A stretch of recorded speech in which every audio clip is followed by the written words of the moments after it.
For decades, defendant Eugene Henley Jr., also known as Big U, has put on a public facade masquerading as a reformed gang member and legitimate businessman whose only ambition was to better his community. But defendant wasn't helping Crenshaw, he was helping himself. In the shadows, defendant was secretly operating as kingpin of a criminal enterprise that has ruled Los Angeles through violence, fear, and intimidation.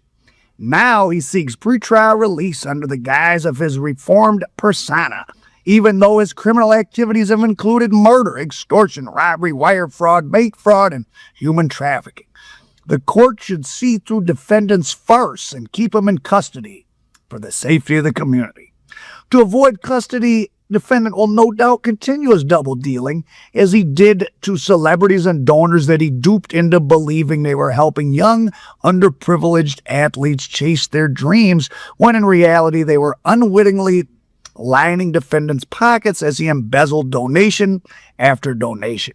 Even in his short time in custody, he is up to his old tricks, once again trying to use some of these same celebrities for personal gain. He has even suggested that he can manipulate the President of the United States into intervening in the case and dropping the charges, even as he simultaneously derisively refers to the President as the Orange Man while in custody.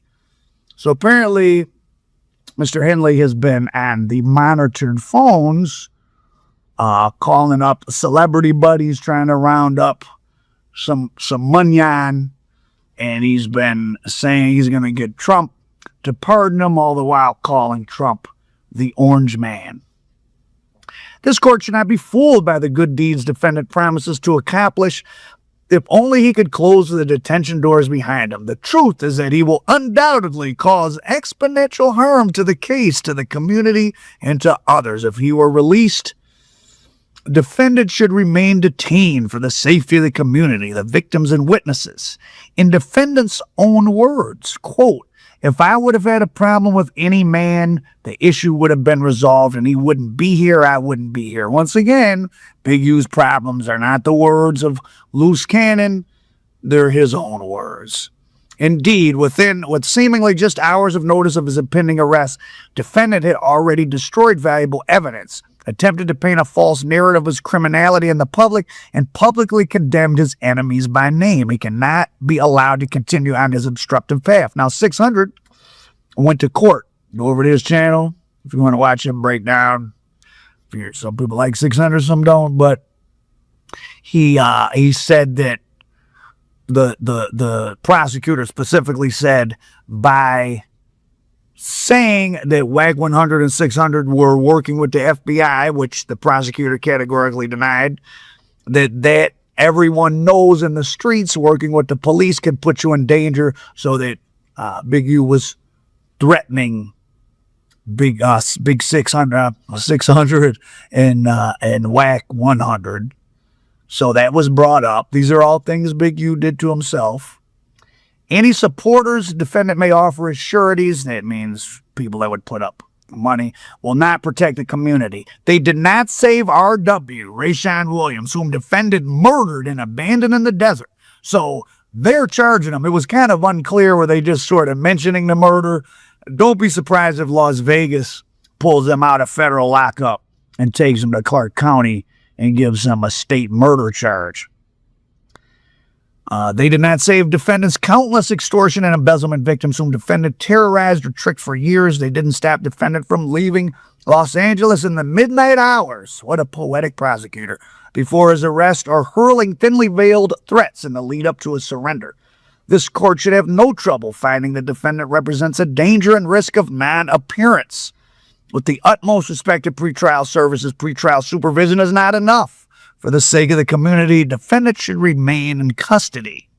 Now, Big 600 said that Big U's attorney appears to be disabled somewhat, and he was having a hard time getting up and walking to the podium. And the judge said, well, you could just say what you're going to say from the seat. So it was a much less stirring presentation, which simply consisted of saying, well, he's never run from a case before, so you should let him out. Well, he did hide out for 6 hours or 8 hours or destroyed evidence. So he did go on the run briefly. So not much of a defense was offered, or not much of a reason to give a bond was offered by his defense attorney. Statement of facts.